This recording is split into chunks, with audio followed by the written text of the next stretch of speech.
En el nombre del Padre, y del Hijo, y del Espíritu Santo. Amén.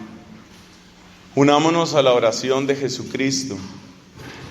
Padre nuestro que estás en el cielo, santificado sea tu nombre. Venga a nosotros tu reino. Hágase tu voluntad en la tierra como en el cielo. Danos hoy nuestro pan de cada día. Perdona nuestras ofensas, como también nosotros perdonamos a los que nos ofenden. No nos dejes caer en tentación y líbranos del mal. En el nombre del Padre, y del Hijo, y del Espíritu Santo. Amén.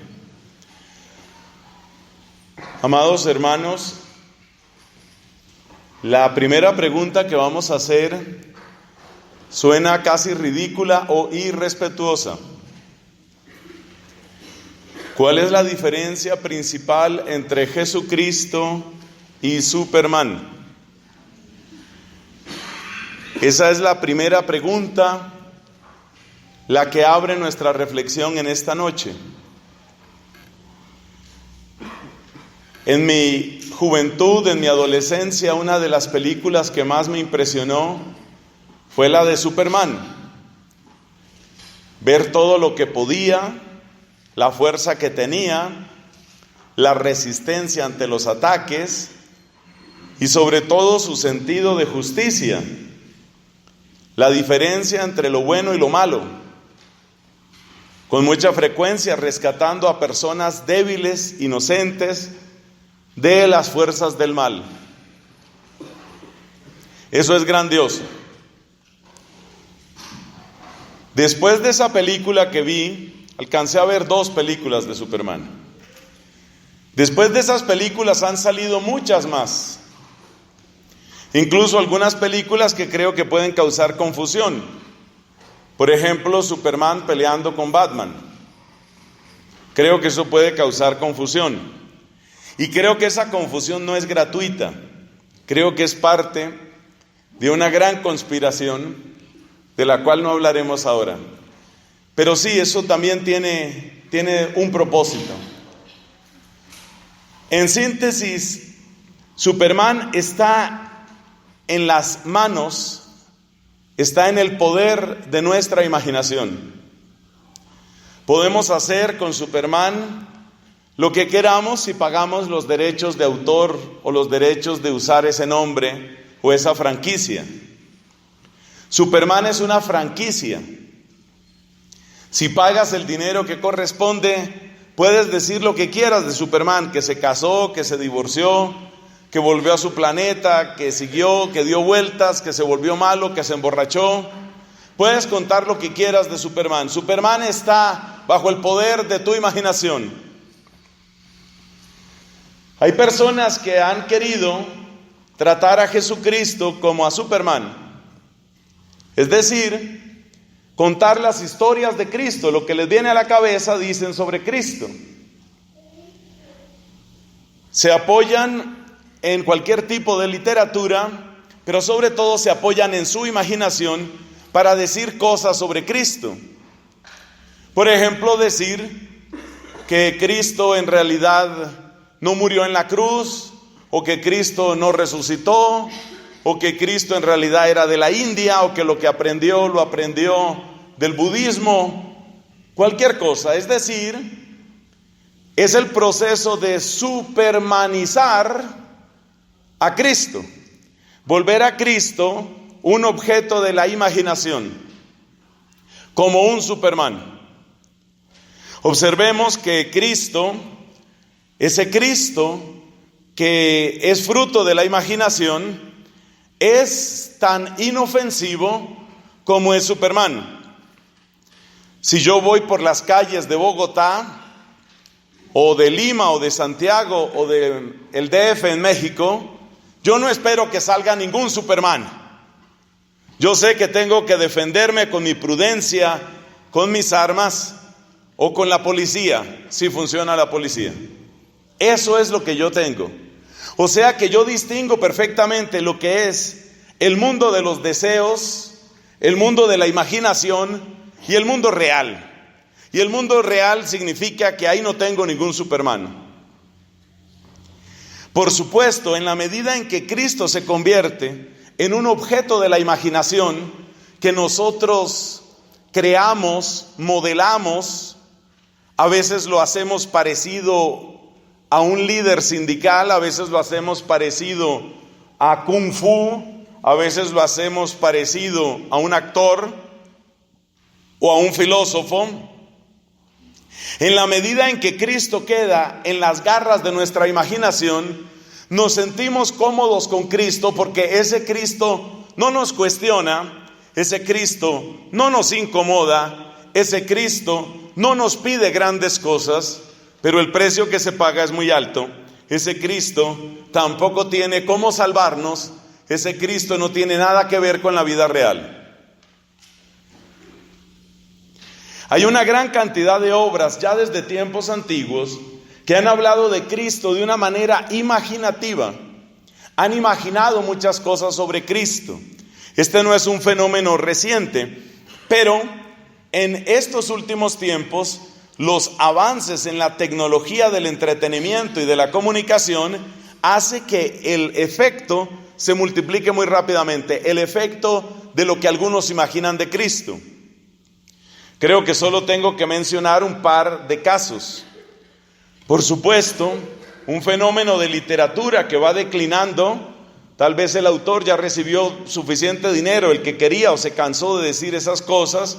Es este señor J.J. Benítez, autor de una serie de libros, una especie de saga que se llama El caballo de Troya.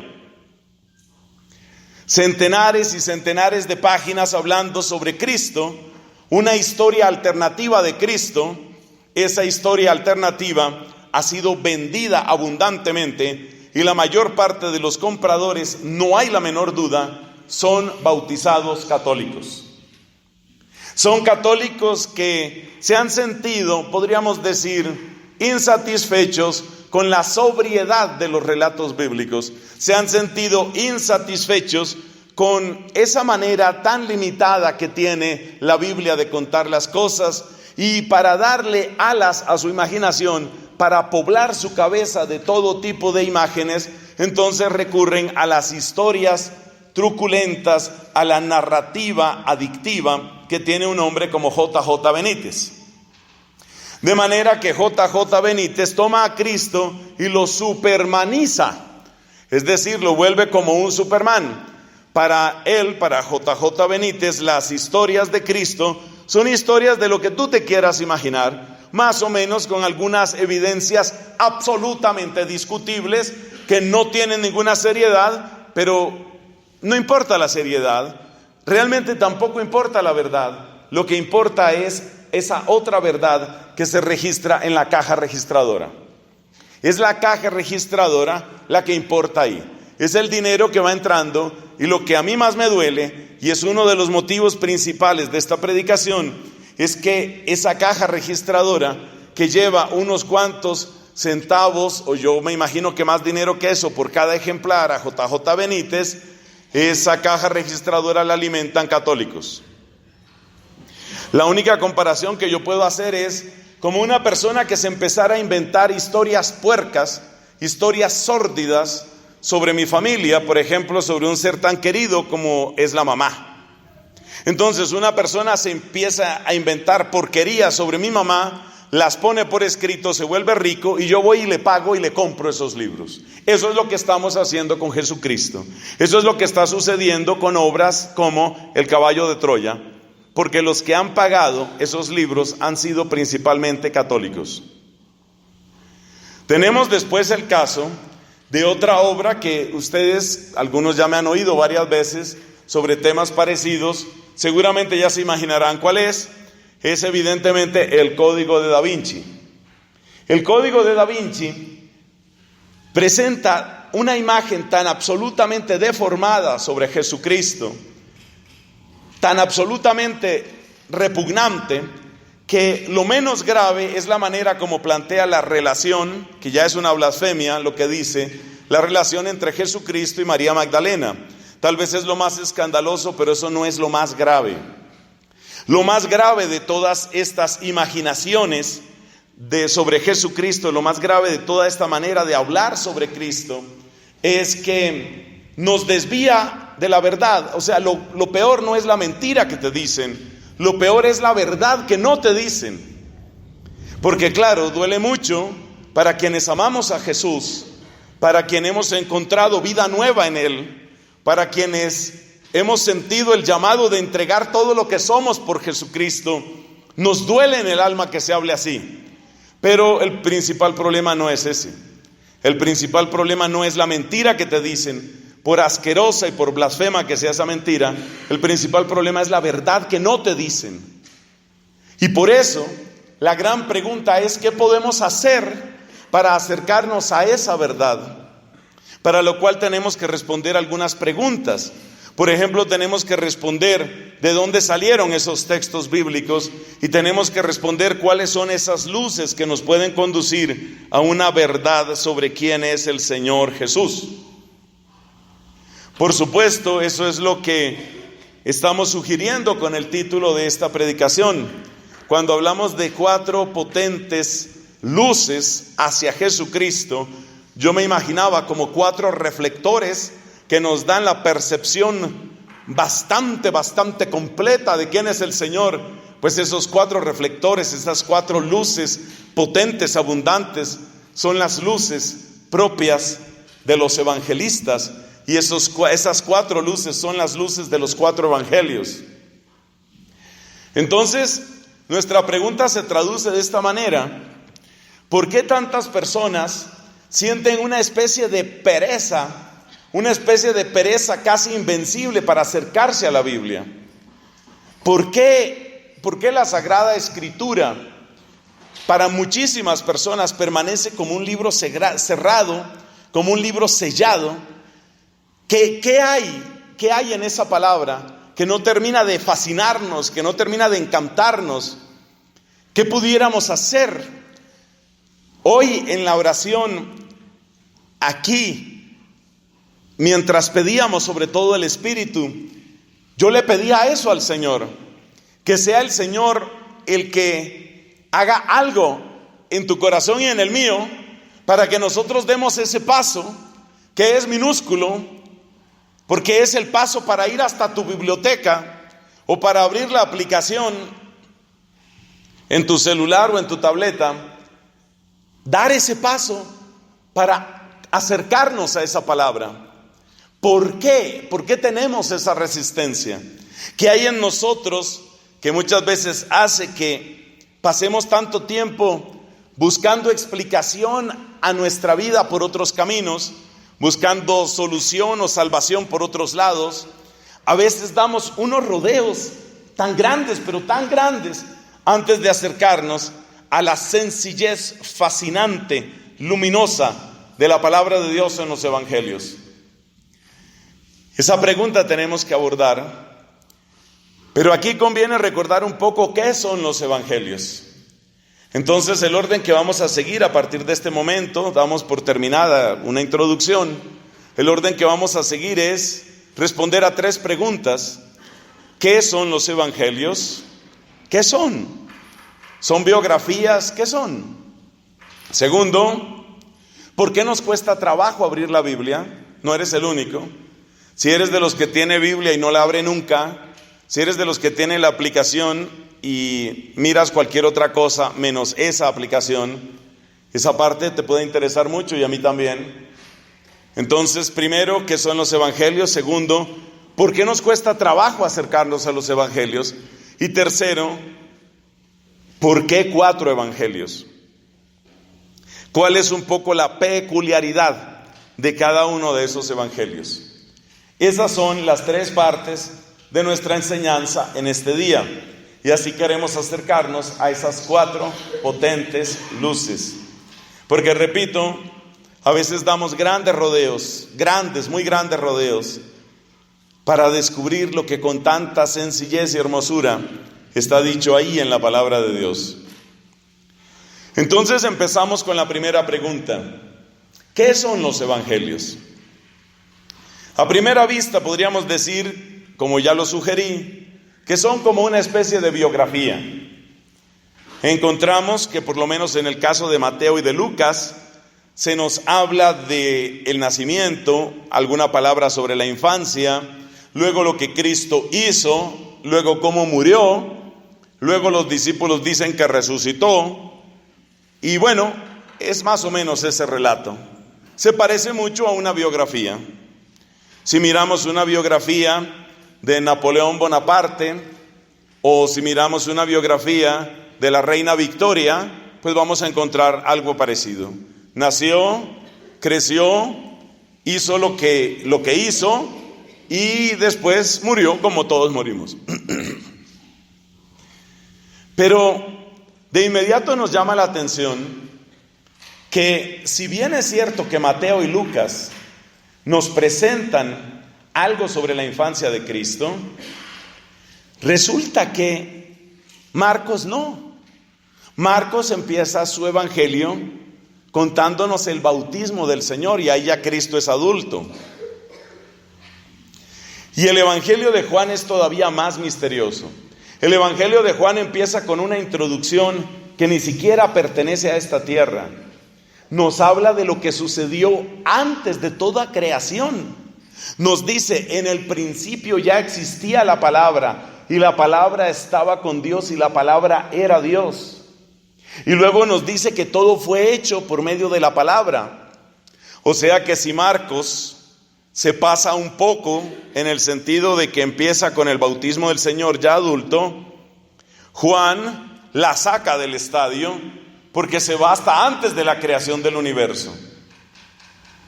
¿Qué son entonces los evangelios? No son exactamente biografías. Además nos damos cuenta que hay una porción muy amplia de la vida de Cristo de la que se nos dice prácticamente nada.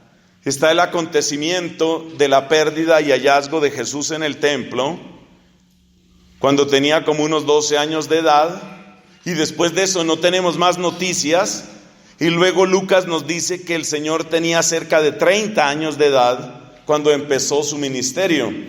Entonces ahí está un tiempo que a veces llamamos la vida oculta. Y entonces nos preguntamos, ¿qué clase de biografía es esa donde falta todo ese trecho?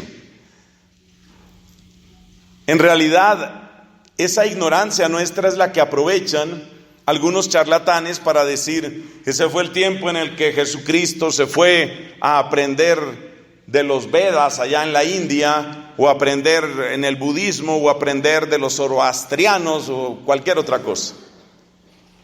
Entonces no es exactamente una biografía.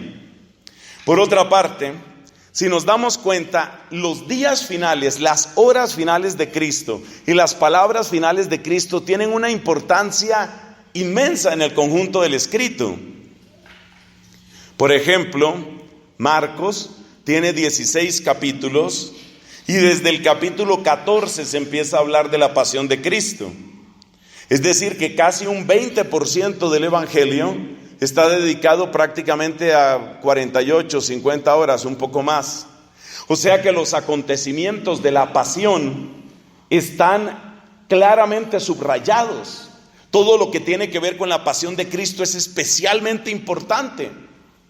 Como quien dice, de la vida nos cuentan algunas cosas, pero cuando llega el momento del final de la vida de Cristo, es decir, su pasión y su muerte, ahí sí hay bastante detalle. ¿Por qué tanto detalle en esa parte de la vida del Señor? La palabra que parece clave para entender qué es lo que ofrecen los evangelios es la palabra testimonio. Podemos decir que es la palabra que mejor se ajusta para entender lo que son los evangelios. Los evangelios son testimonios. ¿Y qué es un testimonio? Un testimonio es una palabra que se dice para persuadir a otra persona sobre la verdad que no ha presenciado. En el caso, por ejemplo, del derecho, un testimonio se supone que es lo que hace un testigo informando lo que sabe. Ese es un testimonio. Pero entonces nos preguntamos, testimonio, ¿Testimonio de qué? Al final del Evangelio de San Juan, esa pregunta está hecha y está respondida. Dice al final del Evangelio de Juan, en el capítulo número 21, dice lo siguiente: muchas otras cosas hizo Jesús. Si se escribieran una por una, creo que no cabrían los libros en esta tierra. Mira eso. Muchas otras cosas hizo Jesús.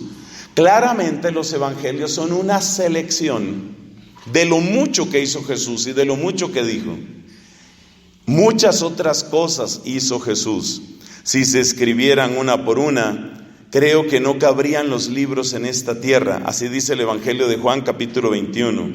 Y luego agrega: estas se han escrito para que sepáis que tenéis vida.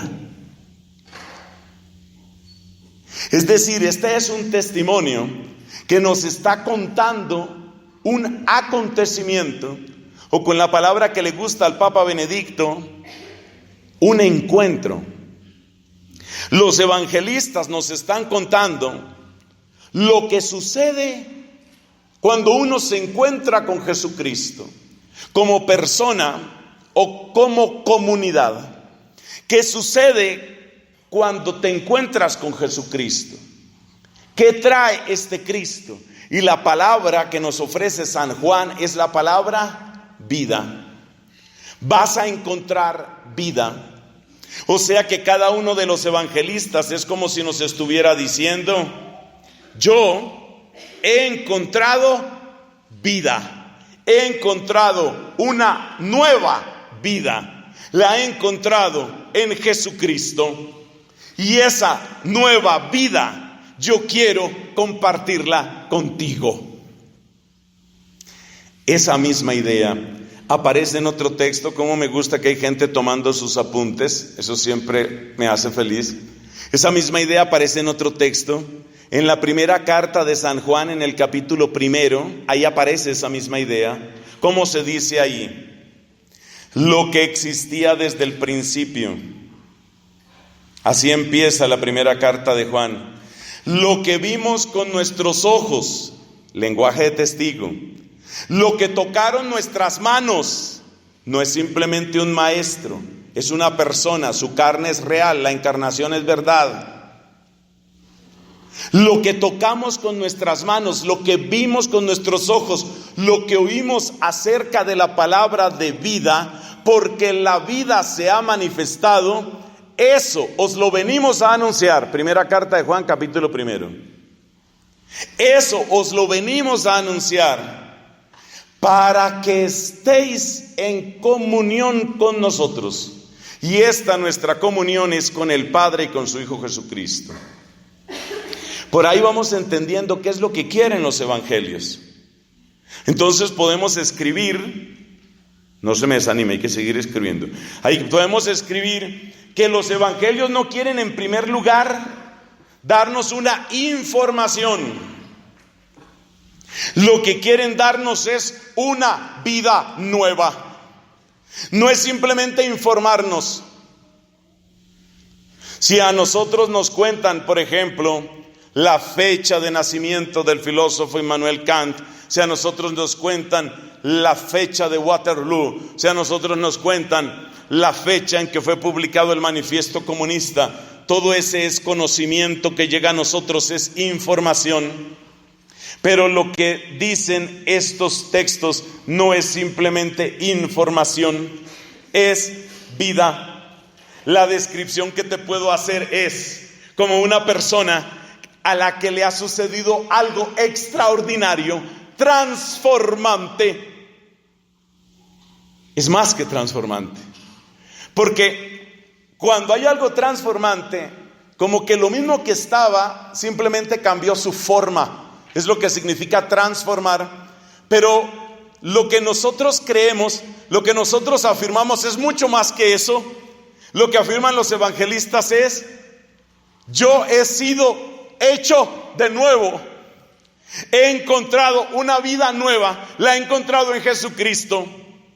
Y esa vida nueva me pone en comunión, es decir, me hace sentir familia, me hace sentir unión, me hace sentir fuerza y vida de Dios Padre y de su Hijo Jesús. Y esto que me ha pasado, yo no me lo puedo guardar, te lo tengo que decir. Por eso los evangelios son testimonio, son básicamente testimonio. Por eso los libros de los evangelios no están destinados a satisfacer curiosidad nuestra. ¿Cuál era la talla de los pies de Cristo? ¿Cuál era el color exacto de sus ojos? ¿Qué clase de gente le caía realmente bien? ¿Quiénes le caían mal? Ese no es el propósito de los evangelios. Los evangelios no son para satisfacer nuestra curiosidad, por más que esta curiosidad pueda parecer elevada. Uno puede hacer preguntas bastante elevadas con nuestros estudiantes allá en la Universidad Santo Tomás. He tenido este semestre un curso que amo profundamente, que también está en la raíz de esta predicación, que es el curso de Cristología. La cristología es el estudio, la parte de la teología que hace un estudio particular del ser de Cristo. Y entonces en el curso de Cristología, una cosa que hemos visto es que uno puede hacer preguntas muy densas. ¿En qué momento se dio cuenta Cristo que era Dios? ¿Cómo fue aquello? Iba caminando tal vez a comprar el pan y de repente, caramba, yo soy Dios.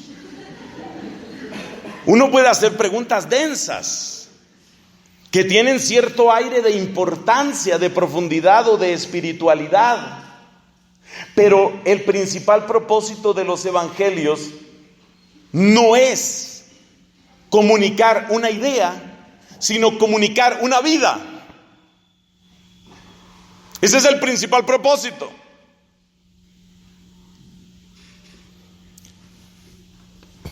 El principal propósito de los evangelios no es comunicar una idea, sino comunicar una vida. Y comunicar una vida, ¿qué significa? Un acontecimiento, un encuentro, una realidad. Esas tres palabras son fundamentales porque son las tres palabras que no tiene Superman. En el momento en el que una persona dijera: esta mañana estuve desayunando con Superman. Bueno, no exactamente Superman, Clark Kent, pero sabemos que es lo mismo. Tú oyes a la persona y te sonríes, de inmediato te sonríes. Porque la imaginación no permite esas tres palabras. Por favor, las tres palabras claves: acontecimiento, encuentro, realidad. Ese es el evangelio. Y el evangelio entonces no es la simple comunicación de una idea, es la comunicación de una vida. Y esa vida nos pone en comunión con Dios Padre y con su Hijo Jesucristo. Otro pasaje muy importante, Evangelio de Juan, capítulo número 17. Leemos ahí la oración que hace Jesús después de la última cena. Elevando sus ojos, habla a Dios Padre y dice, entre otras hermosuras, dice: esta es la vida eterna, que te conozcan a ti y a tu enviado Jesucristo. Ese es el propósito de los evangelios. Que conozcas a tu Padre y que conozcas a su Hijo. Ese es el propósito del evangelio. ¿Y qué hago yo con Chicho? Chicho, para los no iniciados, es el nombre común que le damos a mi papá. Yo tengo un papá, se llama Chicho, bueno, Bernardino.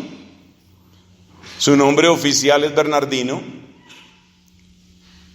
Entonces el evangelio que me viene a contar, que este Bernardino, cada uno ponga ahí el nombre del papá, que este Bernardino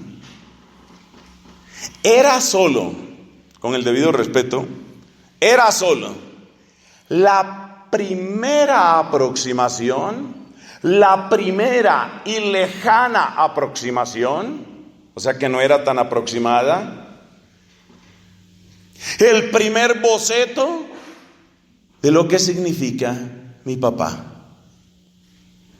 Porque mi papá, mi Abba, es Dios. Bueno, entonces el Evangelio, vamos cerrando esta primera pregunta. ¿El Evangelio qué es? Es testimonio. ¿Testimonio en qué sentido? En el sentido de una palabra que alguien que ha tenido un acontecimiento, un encuentro, una realidad transformante, me comparte para que yo también tenga un acontecimiento, un encuentro, una realidad transformante. Y esa realidad nueva, esa vida nueva, ¿en qué consiste? Está descrita en una gran parte de la Biblia con una palabra hermosísima, la palabra comunión, la palabra koinonía.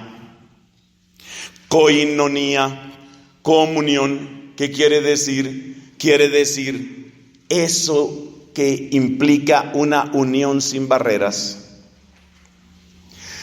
Para entender bien lo que es la koinonía, es esa comunión, esa koinonía que Dios quiere con nosotros.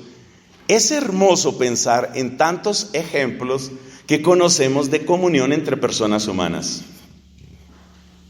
A mí me encanta cuando la gente tiene amor en su vida, amor de familia, amor por sus amigos, cuando tienen su pareja. Es muy lindo, muy, muy lindo. Ver una pareja que se ama es algo hermosísimo.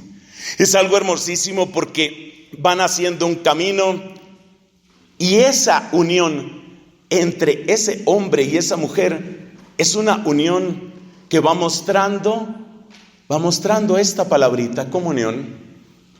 Comunión, que significa hablamos el mismo lenguaje, entendemos nuestros gustos, no somos iguales, pero tenemos una historia que contar, hay chistes, referencias, anécdotas que nos unen. Eso es comunión. Muchos de ustedes, yo creo que todos ustedes en algún momento han tenido esa experiencia con un buen amigo, con una buena amiga, con el novio, con la novia. Esa experiencia es única. Llegar al corazón de una persona hasta el punto de que no necesitas explicar, porque esa persona te conoce, y no solo te conoce, te acepta, te apoya, te da fuerza. Eso es lo que encontramos en los buenos amigos, en las buenas amigas. Eso es lo que encuentran los buenos esposos cuando saben amarse, cuando saben entenderse. Bueno, pues ¿qué es el Evangelio? El Evangelio es la historia, es la narración preciosa que nos dice que esa clase de comunión, pero llevada a su perfección más alta, eso es lo que quiere Dios contigo. Quiere que tú le hables así, que tú lo sientas así, que tú vivas así con Él. Es más, que puedas vivir con tanta fuerza esa unión, que desde esa unión tú mires el resto de tu vida, porque esa unión tan perfecta es exactamente la que vivió Jesús con su papá. Hay tantas palabras de los evangelios que nos hablan de la unión de Cristo con el Padre. Cuando dice, por ejemplo, el Señor, es que yo hago siempre lo que le gusta a Él.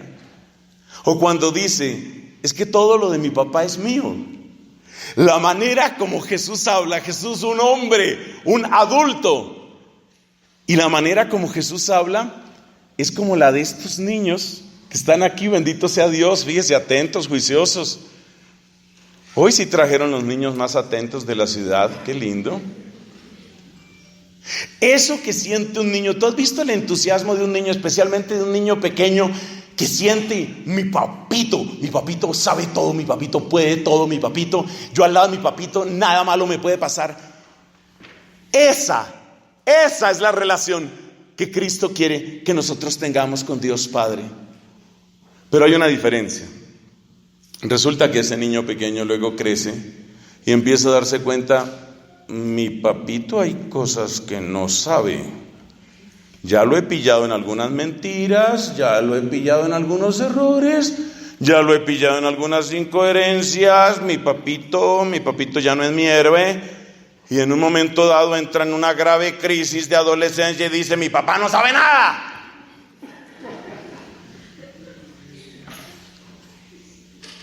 Entonces, por eso hay santos como Teresa del Niño Jesús que han llegado a descubrir el secreto de la fe cristiana en eso que esta bendita mujer llamaba infancia espiritual. Es eso, como la relación de Jesús con el Padre. O sea, tú piensa esto, una persona que tiene algo más de 30 años, es muy difícil saber la edad exacta de él. Una persona que tiene algo más de 30 años, qué sé yo, 35, los que sean, 33, el número no es lo más importante. Y una persona que tiene eso y que mira a sus discípulos o a sus adversarios y les dice, es que saben una cosa, todo lo de mi papá es mío. Yo no tengo que tener nada porque todo lo de mi papá es mío. O cuando están a punto de atraparlo y torturarlo y dice él a sus discípulos que estaban ya listos, estos pescadores convertidos súbitamente en soldados, ellos con sus espadas listos a luchar, aquí estamos listos para la pelea. Y entonces les dice Jesús, guarden esas espadas. Miren, si yo le dijera a mi papá, 12 legiones de ángeles mandaba para que me defendiera. ¿Te das cuenta el grado de unión que tiene? Ese grado de unión, de confianza sin fisuras, ese grado de amor incomparable por encima de todo lo creado, eso es lo que se llama koinonía. Pero eso tiene otro nombre en la teología católica clásica. Lo que pasa es que en la teología católica clásica a veces se oye demasiado disecado. El nombre que tiene ese estado de comunión, ese estado de amor, ese estado de confianza, es precisamente estado de gracia. Estar en la gracia, estar en gracia de Dios, esa gracia que perdemos tristemente con los pecados mortales, estar en gracia de Dios es eso, es exactamente eso, es tener esa sensación de confianza, de cercanía, pero no es cercanía con un imaginado, no es con Superman, es cercanía porque ha habido encuentro, porque ha habido acontecimiento, porque ha habido realidad, porque ha habido vida nueva, porque ha habido vida nueva. Esto explica muchas cosas. Esto explica, por ejemplo, por qué los evangelios nos cuentan unas cosas y no nos cuentan otras cosas. Respuesta: los evangelios nos cuentan aquello que es conducente a la gran noticia de nuestra salvación, de nuestra redención, de la comunión que Cristo quiere establecer con nosotros. Voy a hacer una comparación infantil. Casi todas mis comparaciones son demasiado cortas. Trato de hacer lo mejor que puedo. Piense usted, por ejemplo, que usted va donde su médico, es el gran especialista. Usted tiene un problema delicado, vamos a pensar, qué sé yo, páncreas. Todo lo que es con el páncreas, Dios santo, es delicado. Usted tiene un problema en el páncreas y usted va donde el mejor especialista del páncreas. Y entonces el doctor le va a examinar a usted, le va a hacer unas preguntas, pero usted dice, un momento, doctor, acláreme una cosa. Antes de que hagamos cualquier otra cosa, ¿su equipo es el Barcelona o es el Real Madrid? Acláreme, por favor. En ese momento, eso no importa. Es posible que sea del Real Madrid o que sea del otro equipo. ¿Cómo se llama? Barcelona, creo. Barça, bueno. Entonces, es posible que sea, pero ese dato no importa. Entonces, los evangelistas tienen una economía de palabras de modo tal que el mensaje en su pureza, en su fuerza, en su contundencia, en su claridad, llegue. Lo mismo el médico cuando te va a hablar. El médico cuando te va a hablar sobre el tratamiento, entonces te dice: mire, hemos encontrado una situación un poco delicada. Parece que todo ha empezado con una crisis de falta de vitaminas D y K. Su caso no es definitivo, esto no es, en el estado en el que se encuentra, no es lo peor, pero tenemos que empezar a restaurar la situación nutricional suya. Usted presenta una avitaminosis compleja. Entonces usted debe tomar estos medicamentos. El médico trata de ser claro en cuál es la enfermedad y cuál es el tratamiento. El médico no agrega otros datos como por ejemplo, además quiero compartirle que yo soy talla 39 en los zapatos, soy fanático del Barça, voy a nadar los martes en la mañana, pero tómese estas pastillas y no olvide que estas gafas me las recetaron para el astigmatismo. El médico no revuelve lo que importa con lo que no importa. Entonces los evangelistas escriben con un presupuesto de economía. Ese presupuesto de economía no es simplemente porque el papiro estaba caro en esa época. El presupuesto de economía es porque quieren que tengamos nuestro corazón, nuestros ojos, nuestra atención en lo que es importante. Sin embargo, vamos a rebatir un par de mitos tontos que andan por ahí. Primero, ¿y cómo sabemos de dónde sacó Cristo toda esa sabiduría? Nos damos cuenta que hay distintas teorías. Algunos dicen, como J.J. Benítez, que él fue a otras culturas, fue a otros países a aprender. ¿Por qué no podría ser? Podría ser perfectamente. Los datos de los evangelios van exactamente en contra de esa afirmación. Y se puede demostrar fácilmente.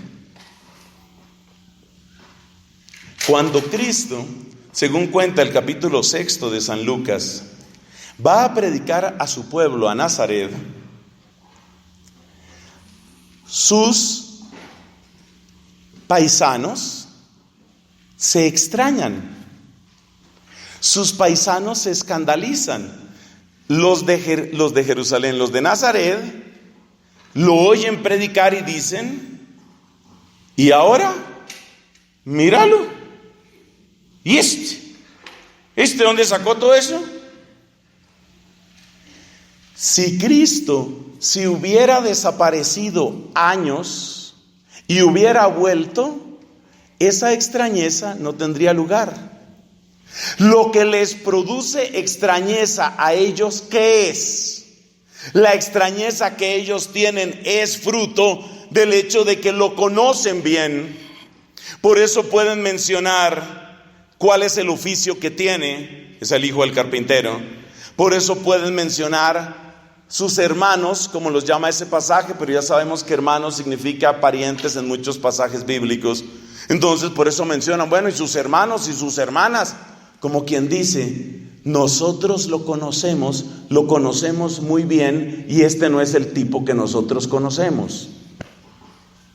Si Jesucristo se hubiera ido a hacer, por ejemplo, un posgrado en Harvard, entonces, bueno, el primer problema es que no había Harvard en esa época, pero si se hubiera ido a estudiar a otra parte, si se hubiera desaparecido unos años, la pregunta sobraba: ¿de dónde saca esa sabiduría? Pues le habrán enseñado en alguna parte donde él estuvo. O sea que la Biblia no deja dudas. La Biblia no deja dudas sobre los años de vida oculta de Cristo. No hay duda sobre ¿y qué hizo? ¿Y qué sería lo que hizo? ¿Y quién le estaría enseñando? No hay ninguna duda. ¿Por qué sabemos que no hay ninguna duda? Por esos, hay un par de pasajes donde aparece la extrañeza de sus propios paisanos. Esa extrañeza no es racionalmente explicable, sino es por el hecho de que Cristo había estado y crecido junto a ellos. Ahí está. Entonces, no es que haya quedado una especie de misterio abierto sobre dónde aprendió Cristo lo que aprendió. En la sencillez infinita del último rincón de ese lugar de Galilea, Jesucristo, en la unión con el Padre, en el amor al Padre, en la sinagoga, en la palabra de Dios, su corazón se perfeccionaba en esa realidad maravillosa que después conocimos cuando salió a predicar. Entonces, por favor, nada más, nunca más se dejen ustedes confundir, o como decimos popularmente en Colombia, engatusar. No se dejen ustedes engatusar con esa idea de que, ¿y Cristo qué hizo en la vida oculta? Oye, sí, verdad, espera, me rasco la cabeza. ¿Qué hizo? ¿Qué sería lo que hizo? Sal de esa duda. A veces, lo más sencillo es lo más profundo. Eso es lo más profundo. Y precisamente una de las grandes enseñanzas del Evangelio es que la profundidad a veces no hay que buscarla tan lejos. A veces, entre los más pobres, entre los más humildes y en las circunstancias más sobrias, brilla la luz de Dios. Eso es importante. Segundo, otro mito. El otro mito tiene que ver con la relación entre Jesucristo y la mujer, que eso sale, mira, en los años de vida que yo tengo, ya lo he visto resurgir 3 veces, cada cierto tiempo. Y si las mujeres fueran sacerdotisas, y si las mujeres las ordenaran sacerdotisas, y ya que hay avispas, ¿por qué no puede haber obispas? En fin, hay toda una serie de discusiones al respecto. Esa discusión no tiene que seguir. En primer lugar, porque el Papa Juan Pablo II habló con autoridad sobre el tema diciendo lo siguiente: la Iglesia no se considera autorizada para contradecir el ejemplo de Cristo y la práctica unánime de los primeros cristianos a ese respecto. Hombres y mujeres tenemos responsabilidad en la transmisión del Evangelio, pero la transmisión del Evangelio no supone el ministerio sacerdotal. Con su lenguaje, el Papa Francisco ha dicho lo mismo. Siempre ha señalado las grandes transmisoras de la fe, los grandes canales, los vasos comunicantes de la fe en la sociedad son en primer lugar las mujeres. Y por eso dice también, las mamás y las abuelas son las grandes evangelizadoras de las nuevas generaciones. Entonces, hombres y mujeres tenemos que transmitir la fe. Pero entonces fíjate hasta dónde algunos teólogos retuercen las cosas. Y esto hay que decirlo porque a veces uno se gana la rifa de llegar a una iglesia donde hay un sacerdote que acaba de leer un artículo sobre el tema y considera que es su deber confundir a toda la asamblea. Miremos. Dicen los que tratan de encontrar un lugar nuevo para el ministerio de la mujer en la iglesia, dicen lo siguiente: lo que sucede es que Cristo siguió la costumbre y las limitaciones culturales de su época. Y como su época estaba marcada por el machismo y por el patriarcalismo, entonces Cristo no rompió con ese patriarcalismo, siguió la costumbre de la época, pero ahora nosotros entendemos que la cosa es diferente y basándonos en principios de igualdad que ya están en el Evangelio, afirmamos que es necesario dar el ministerio ordenado a las mujeres. Ese es el argumento. Resulta que si vamos a los Evangelios, esa es la importancia de los Evangelios, si vamos a los Evangelios descubrimos algo precioso. Resulta que Cristo rompió. A ver, hablemos así un poquito rudo. Cada vez que se le dio la gana, rompió las costumbres de su pueblo. Cada vez que quiso, rompió las costumbres. ¿Y por qué no se lavan las manos antes de comer? Acuérdese que para los judíos de esa época no era un tema de higiene, era un tema de pureza ritual. Si estuve en el mercado, seguramente he tocado cosas que tocaron los paganos. Llego a mi casa y con ese gesto del agua que pasa entre mis manos estoy significando la pureza ritual. No era por higiene que lo hacían. Y Cristo no hacía eso. Y los discípulos de Cristo tampoco. Los sábados, según la costumbre de la época, no se podía cargar nada que pesara más de lo que pesa un plato o un vaso. No se podía cargar nada. Los judíos estrictos de esta época, que yo los he conocido y los he tratado sobre todo en Estados Unidos, son tan rígidos en eso que ellos ni siquiera cocinan. ¿Y sabe por qué no cocinan? Para no tener que cargar una olla llena de comida. Así de estrictos son. Podemos suponer que en la época de Cristo el régimen era muy parecido. Y entonces no cargaban nada. ¿Y qué hace Cristo cuando sana a un paralítico? ¿Te acuerdas lo que hace? Le dice ¿qué? Toma tu camilla y ponte a andar. Y por eso lo odiaban, porque hacía milagros en sábado. ¿Dejó de hacerlos? No. Se trataban las mujeres y los hombres en público en la época de Cristo. Jamás. Nunca. Y una mujer desconocida que trate, que hable, mucho menos que toque a un hombre, solo indica una cosa. Según el modo de pensar de esa época, esa mujer es una cualquiera, porque ha tocado a un hombre que no es de su familia. Las mujeres solo podían tocar a los hijos, a los esposos, a los papás y saludar a los hermanos. Punto. Nada más con los hombres. Está Cristo en un banquete, llega una mujer y toca los pies de Cristo. ¿Los acaricia con sus manos? No. Peor. Escándalo de escándalos. Una mujer besando los pies de Cristo en público. Pero por Dios, ¿hasta dónde vamos a llegar? Y eso lo permite Cristo. No solo lo permite, entiende el dolor de amor que hay en ella, la defiende y la pone como ejemplo. Cristo rompió las costumbres cada vez que se le dio la gana. Cristo no estaba atado por una matriz cultural, ni por un prejuicio, ni por un atavismo. No estaba atado. Lee el Evangelio de Lucas. ¿Qué nos dice? Que Cristo era un profeta peregrino. Es decir, caminaba, se movía. Pregunta: ¿es ese un caso único? En absoluto. Muchos otros profetas fueron peregrinos. Recordamos a Elías, recordamos a Eliseo, a muchos otros. Pero resulta que Lucas nos dice este dato. Y le acompañaban también algunas mujeres.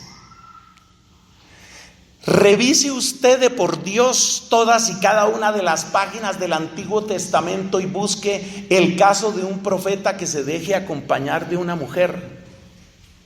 Y mucho menos de un grupo de mujeres. Busque, por favor. Y para más INRI, dicen los españoles, dato importante, las cuales, dice el evangelista, estas mujeres, las cuales lo socorrían a él con sus bienes. En la cultura de la época, ¿de quién eran los bienes? De los hombres, salvo muy contadas excepciones con algunas viudas. Estas mujeres, que eran mujeres casadas, socorrían a Cristo con sus bienes. Y Cristo recibía esa caridad. Podríamos todavía dar otros ejemplos. La primera testigo de la resurrección es una mujer. La noticia más importante de todos los siglos se la encomendó Cristo en primer lugar a una mujer. Nunca un judío haría eso, creo que ni siquiera en nuestra época. Cristo rompió todas las tradiciones que quiso y de la manera como quiso en términos de mujeres o de cualquier otro término, siempre guiado por un principio superior, no por el capricho, claro está. Entonces, que me vengan a decir a mí que es que Cristo en el fondo quería la igualdad, pero se detuvo frente al hecho de que tal vez en esa cultura, ¿qué? Si Cristo rompió todo lo que tenía que romper para dar su evangelio vivo. Entonces cerramos esta primera parte, que ha sido un poco extensa. ¿Qué son los evangelios? Son testimonios. ¿Testimonios de qué? De un encuentro, de un acontecimiento, de una realidad transformante que trae vida. Esa vida nueva es unión con el Padre, sobre todo es eso, unión con el Padre. Esa es vida nueva. Y eso es lo que también hace que uno, por ejemplo, de predicador o de sacerdote, pueda darse una idea de cuál es el estado de un alma en la medida en que la persona refleja esa gozosa, permanente y creciente unión con el Padre. Tú puedes ver una persona que va avanzando en la fe. En la medida en que eso está estancado, en la medida en que eso está perdido, te das cuenta que las cosas están bastante crudas todavía. Quizás, como dice el mismo Papa Benedicto, la persona todavía está funcionando con un cristianismo de pura moral. No es que la moral esté mal, pero es que el cristianismo es mucho más que un sistema moral. Y después de explicar eso, hemos derribado dos mitos. Uno, el de los años de la vida oculta, no tienen nada de misteriosos, o mejor dicho, tienen solo el misterio de la sencillez, la pobreza y el anonadamiento en Nazaret. Y el segundo misterio, ¿cuál es? La segunda objeción, el famoso tema de que las mujeres y el lugar de las mujeres en la iglesia. Cristo rompió todos los prejuicios, todas las tradiciones que quiso.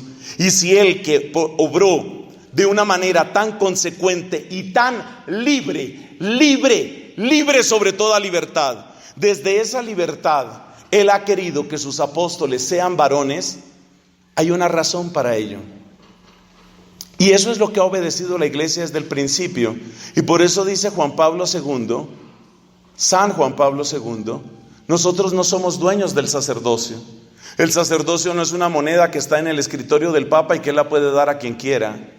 El sacerdocio no es nuestro. No estamos autorizados para hacer eso. Pasamos a nuestra segunda pregunta, que será mucho más breve. ¿Qué es entonces lo que nos choca del evangelio? La respuesta prácticamente ya está. ¿Sabes qué es lo que nos choca? Que el evangelio se mete con la vida. Si yo veo las nuevas chocoaventuras de Superman, veo eso, me río un rato, me parece ridículo o me parece tierno, lo gozo, me voy para mi casa y hago con mi vida lo que se me dé la gana y se acabó. Si yo miro las aventuras de Flash, que por cierto vi unas aventuras de Flash, les confieso aquí, yo vi aventuras de Flash. Si yo veo las aventuras de Flash, veo la historia de él y que se enamoró, no se enamoró, le funcionó, no le funcionó. Estuvo entretenido, estuvo buena la película. Bueno, gracias, papá, pueden prender las luces, me voy para mi casa, mi vida sigue. El problema del evangelio es que así no es el evangelio. El problema del evangelio es ese, que es también la grandeza del evangelio. Eso es lo que quiero destacar en esta segunda parte. Que la grandeza del evangelio es también el problema del evangelio. Y por eso, cuanto más quiere uno aferrarse a su propio modo de vivir, menos le interesa escuchar una palabra que sin duda lo va a cambiar. Los antiguos padres de la iglesia han comparado la lectura y el aprovechamiento de la palabra de Dios, lo han comparado con el acto de la alimentación, ¿no? La palabra que nos alimenta. Entonces, así como los alimentos para que nos hagan bien, lo mejor que podemos hacer es masticarlos, y algunos dicen que hay que masticar no sé cuántas veces para que el alimento te haga bien. Masticar es indudablemente saludable. Lo mismo sucede aquí. Tomar una palabra del evangelio y masticarla. Pero lo mismo que los alimentos materiales, cuando los masticas, sueltan lo mejor de su sabor y de su poder nutritivo, así te va a pasar con el evangelio. Cuando tú empieces a tomar versículos del evangelio, pasajes del evangelio, palabras del Evangelio, personajes del Evangelio, y empieces a reflexionar sobre ellos y empieces a masticar un poquito lo que se te está diciendo, te va saliendo el jugo, el jugo delicioso, pero un jugo que se mete contigo, un jugo que cuestiona lo que tú estás haciendo, porque en esa palabra está vivo el Señor. En esa palabra está Él. Esa palabra no está desconectada de Él. De hecho, si nosotros leemos esa palabra en comunión con la iglesia, podemos tener la certeza de que estamos comulgando. Durante siglos los monjes tenían misa solamente una vez a la semana, solamente los domingos, pero comulgaban con Cristo todos los días. ¿Cómo? A través de la palabra. Porque ahí está verdaderamente Él. Ahí está. Entonces, claro, cuando tú empiezas a reflexionar un poquito en esa palabra, va saliendo su jugo. Ese jugo es la vida misma de Cristo. Ese jugo es la presencia misma de Cristo. Y resulta que Cristo tiene cositas que decirte, algunas de las cuales son agradables, son consoladoras, son bellas. Otras, en cambio, son cuestionantes. Otras te pueden interpelar. Por supuesto, hay una distancia, casi diría infinita, entre Cristo y un personaje como este que les habla. Pero ¿saben una cosa? Que a pesar de lo imperfecto que uno es, a uno de sacerdote le pasan también cosas como las que le pasa a Cristo y como las que le pasa a la palabra del Evangelio. Me explico. A uno de sacerdote a veces le pasa que uno se encuentra con una persona y uno siente, esta persona no quería encontrarse conmigo.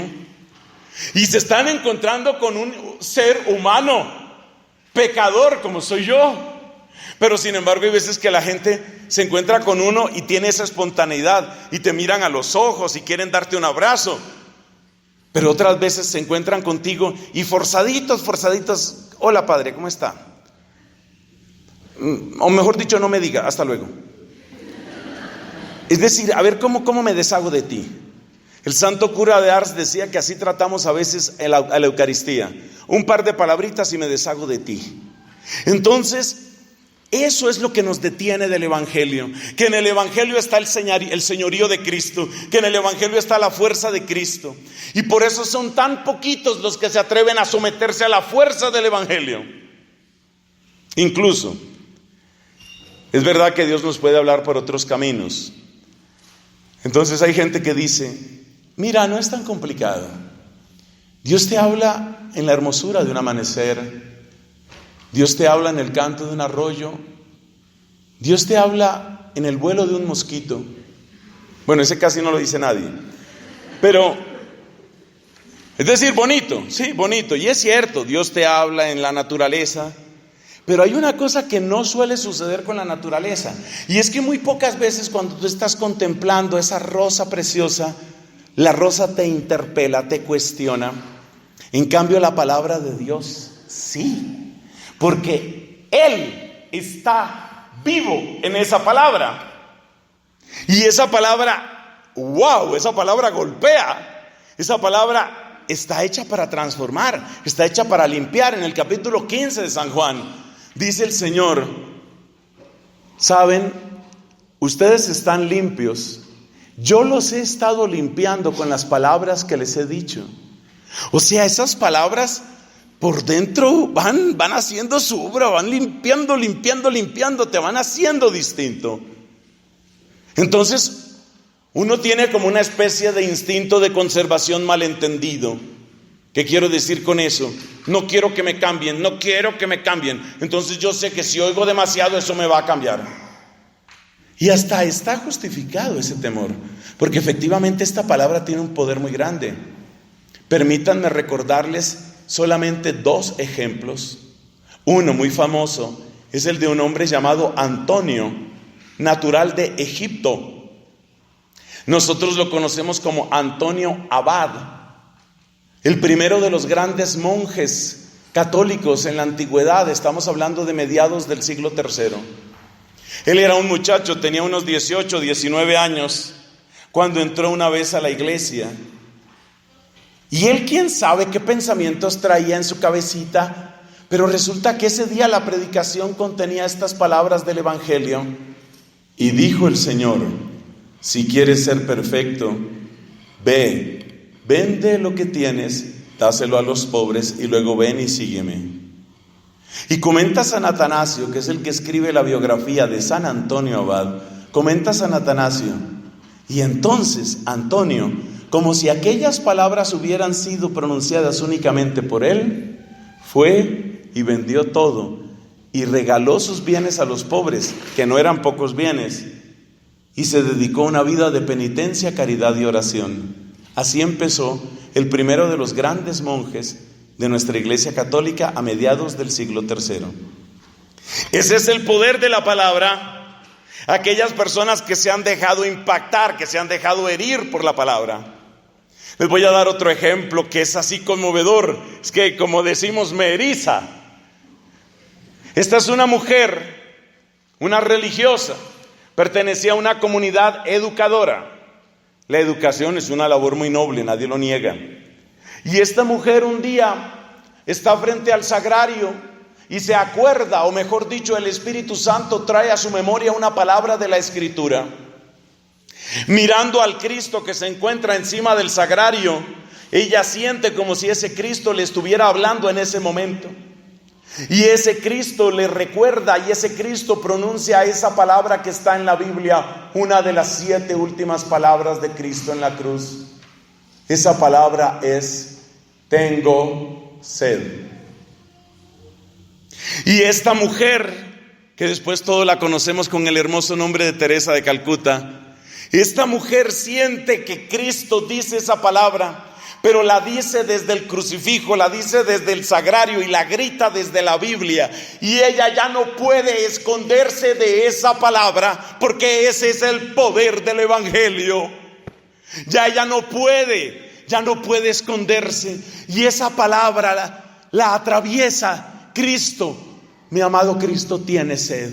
Y a partir de ahí entra todo un camino profundo que la lleva a ella a fundar una nueva comunidad religiosa que ustedes y yo conocemos hoy y que está en todo el mundo y que se llaman las misioneras de la caridad, las de la Madre Teresa de Calcuta. Todo empezó con una palabra de la Biblia: tengo sed. Y con esa palabra fue suficiente. Muchas veces las mujeres son más sensibles que nosotros. Tienen una capacidad comunicativa que las predispone para recibir la palabra con un eco de la disponibilidad de esa otra mujer, la Virgen Santísima. Yo me estoy acordando de otra mujer, esa mujer que casi no podía decir el Padre Nuestro, bendita sea su memoria, Santa Teresa del Niño Jesús. No había cumplido 24 años, pero estaba en las más altas cumbres de la perfección espiritual y la contemplación. Con gran dificultad podía ella terminar la oración del Padre Nuestro, porque la sola palabra introductoria de esa oración de tal manera la traspasaba, de tal manera la llenaba, de tal manera le daba júbilo, que casi no podía seguir. Padre, de sentir lo que hemos dicho antes, de sentir que podía llamar Padre a Dios. Quiero contarte que el papá de Santa Teresa del Niño Jesús es un santo, o sea, santo canonizado. La mamá de Santa Teresa del Niño Jesús es santa canonizada, es uno de los casos de matrimonios canonizados. O sea, hay muchos matrimonios mártires, pero pocos canonizados. Entonces, el hecho es que este papá de Santa Teresa del Niño Jesús, o sea, yo no sé si me estás oyendo, era un santo. O sea, era un santo, un hombre lleno de amor, de ternura, de delicadeza, de respeto, de sabiduría. Pues por algo está canonizado. Pero Teresa, que tuvo semejante joya de papá, sabía que había que subir 3 veces el infinito para atreverse a pensar quién es papá Dios. Entonces ella, con la sola palabra Padre, quedaba arrobada, enamorada, en éxtasis. Ese es el poder de la palabra. La buena noticia, ¿cuál es? Que a ti y a mí también nos puede pasar. Pero hay que dejarse herir por la palabra. Esa frase es de Santa Rosa de Lima. Hay que dejarse herir por la palabra. Entonces nosotros nos ponemos corazas. La coraza de no tengo tiempo, la coraza de estoy en parciales, La famosa coraza, no la conociera yo. Estoy en parciales. Deberes de Estado, primero lo primero, no hay nada más que hacer. Y entonces primero estamos en parciales y luego estamos en exámenes y luego estamos en vacaciones, porque yo también necesito unas vacaciones, y luego estamos en proceso de inscripción y estos horarios están imposibles, y ahora tengo que presentar este informe en la oficina y después tengo que pagar la cuota del carro y después tengo que pagar el seguro y después el médico me dijo enfermedad terminal y después ¿quién cree en ti, Señor? No tuvo tiempo. No tuvo tiempo de montar en su caballo. No tuvo tiempo de leer la palabra. Y por eso yo quisiera que saliéramos hoy con un propósito. Con el propósito de Rosa de Lima. Bendita sea esta mujer tan linda, tan bella de cuerpo y alma. Salgamos de aquí con el propósito de Rosa de Lima. Voy a dejarme encontrar por Él. Yo no estoy llamando aquí a nadie a que se vuelva un fanático obsesivo. No, yo sé que tú tienes tu vida, tienes tus amigos, seguramente tienes tu novio, tienes tu novia, tienes hijos, tienes ocupaciones, trabajos y además tienes parciales. Yo sé que tú tienes todo eso. Pero lo hermoso que es, yo quiero darle la oportunidad a Cristo de que Él también me hable a mí, de que Él también me cuestione, de que Él también me consuele. La segunda carta de Pablo a Timoteo lo dice: toda palabra es útil para la exhortación, para la enseñanza, para la conversión. Dale la oportunidad a eso. Como ustedes se pueden imaginar, tengo varios amigos que están en el mundo universitario. De hecho, pues yo doy clases también en la universidad, en la Facultad de Teología de la Universidad Santo Tomás, el primer claustro de Colombia, propaganda no pagada. Sí, efectivamente, la primera universidad, año 1580, Universidad Santo Tomás, o sea, todo hay que decirlo. Entonces, ¿qué sucede? Yo tengo muchos amigos universitarios y con mucha frecuencia mis amigos y amigas de la universidad me cuentan todo lo que les ponen a leer. Hay personas que tienen un cierto placer casi morboso. Ciertos profesores tienen un placer casi morboso en ver cómo se va transformando la cara de sus alumnos. Para la próxima semana van a leer de la página 38 a la 190 y la gente hace cara de no, por favor, otro más, no puede ser. A ver, perdón, me equivoqué, no es la 192 sino 243. Para la próxima semana, sí. Y el Moodle se cerrará a las 12. Uy, el placer que encuentran esos profesores. Es un placer así, morboso. Y luego miran como diciendo, ¿creían que mi materia valía menos? Entonces, claro, nos ponen a leer y a leer y a leer. ¿Te parece? ¿Te parece mucho si te pido un párrafo al día de Jesús? Un párrafo. O sea, te están poniendo en la universidad un promedio de 80, 90 páginas por día. ¿Le regalas un párrafo a Jesús? Hoy todo el mundo habla de acepta el reto, ¿no? Todos son retos. Acepta el reto. Acepta el reto del Evangelio, un párrafo por día. De hecho, en Familia Espiritual tenemos una costumbre que es la de la cruz de fe. ¿Y qué es lo que se hace en la cruz de fe? ¿Son largas esas lecturas? No, son corticas. Y ya ustedes verán los testimonios que encontramos, que dependiendo de las personas, uno les tiene que decir, hablen corto. Sobre todo toda esta gente de apellido García, hay que decirle, cortito, por favor. Y es solo un párrafo. ¿Y qué puede salir de un párrafo? Maravillas. Ya muchos de ustedes han tenido esa experiencia. Y si la experiencia se hace bien, tú descubres el poder de la palabra. Terminemos contando un poco qué es lo que nos ofrecen estas 4 luces que son los 4 evangelistas. ¿Cuál es su énfasis? El papel mío, ustedes se dan cuenta, yo lo hago con todo el amor del mundo. El papel mío es, caramba, tratar de enamorarlos de la palabra.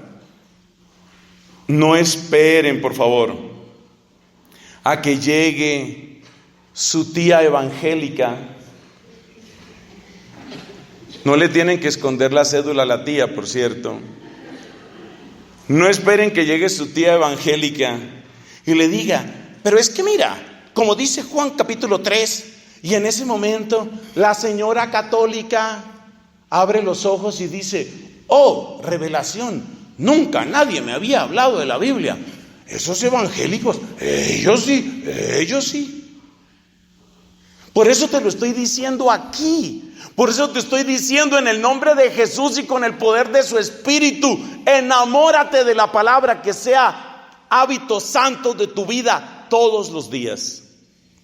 Debo reconocer, sin embargo, una cosa, porque esto puede tomar carácter de regaño, y no todo es regaño. No todo es regaño.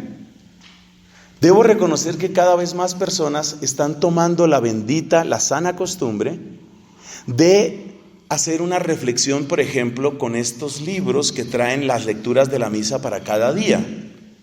Eso es algo sano, eso es algo bueno. Algunas personas oyen reflexiones de distintos sacerdotes. Yo mismo siempre publico una reflexión, 5 o 6 minutos del Evangelio del día, que se llama la gracia del día. Yo publico eso todos los días. Pero yo te digo una cosa, infinitamente más importante que lo que pueda decir cualquier servidor, incluyéndome, es eso que el Señor te quiere decir a ti. O sea, ¿cómo me puedo humillar más para decirte: dale un minuto de silencio, de recogimiento y de amor a esa palabra, para decirle: Jesús, háblame tú, háblame tú? Que Fray Nelson dice esto, bueno, posiblemente ayuda, quizás ayuda. Algunas veces como que no se le entiende o lo que sea, no importa. Y lo importante aquí no es el predicador. Jesús, háblame tú. Eso se llama experiencia, eso se llama encuentro, eso se llama acontecimiento, eso se llama realidad nueva. Eso es lo que mejora la vida. Eso es lo que necesitamos. ¿Y desde qué edad hay que hacer eso? Yo cuando pienso en edades siempre miro a mi amiga Salomé. Aquí está mi querida amiga Salomé, siempre dispuesta, ágil, despierta. Mi querida amiga Salomé me hace acordar de mi otro amigo que se llama Santo Tomás de Aquino. ¿Sabían ustedes que Santo Tomás de Aquino no tuvo cartillas para aprender a leer? Santo Tomás de Aquino aprendió a leer con la Biblia. Esa fue su cartilla. Especialmente los salmos. Él aprendió a leer, porque así se aprendía en el monasterio de Montecassino, donde él hizo sus estudios iniciales. Él aprendió a leer con la Biblia. Entonces, yo quisiera que desde niños tomáramos esa costumbre. Pero te repito, no es solo oír una reflexión, que me gusta lo que dicen en tal emisora, lo que dice tal padre, hay una hermanita que tiene unas reflexiones muy bonitas. Todo eso está muy bien. Si es católico, si es de acuerdo con nuestra fe, bendito sea. Pero hay que ir más allá. Hay alguien que te quiere hablar. A ti.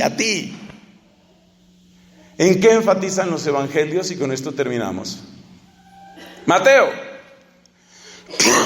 San Mateo enfatiza en las palabras de Cristo,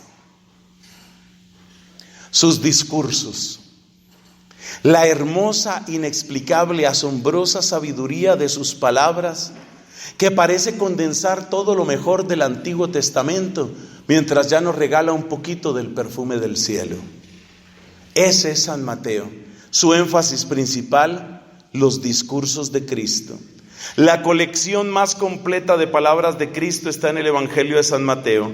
El discurso, entendido como colección de palabras del Señor más largo de toda la Biblia, es el Sermón de la Montaña, capítulos 5, 6 y 7 de San Mateo. No hay nada parecido en toda la Biblia, y con razón ese texto ha tenido tanta importancia en la historia de la espiritualidad cristiana.